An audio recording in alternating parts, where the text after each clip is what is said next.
častokrát, ale to som ešte nedošiel na príčinu tomu, že mám také tlaky na hrudníku. Niekedy mám taký tlak pod lopatkou, ma pálieva žalúdok alebo ma bolievajú kolena. Niekedy sa stačí prejsť, vystrieť, stať od počítača, ísť si zapáliť napríklad, alebo ísť sa vyvetrať.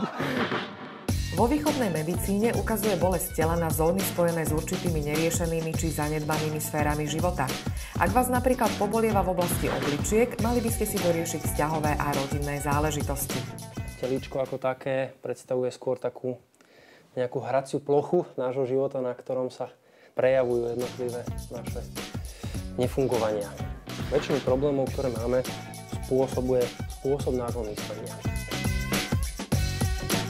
Máme zóny tela, priam celé plochy a mapy, ktoré si za normálnych okolností necítime, pretože keď si povieme, že prst, aj keď sa na neho nepozerám, viem, kde sa nachádza, cítim si ho. Podobným spôsobom by sme si mali cítiť celé telo.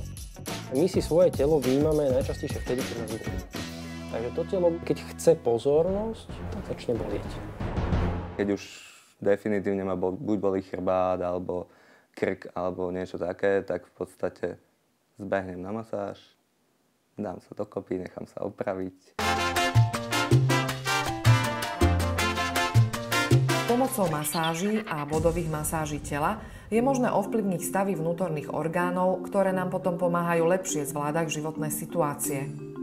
Masáže majú zmysel, ale veľký zmysel má starať sa o seba sám, pretože masáže v tomto zmysle sú skôr výpomocou, takým začiatkom, mali by byť de facto skôr nakopnutím v tom posúvať sa ďalej.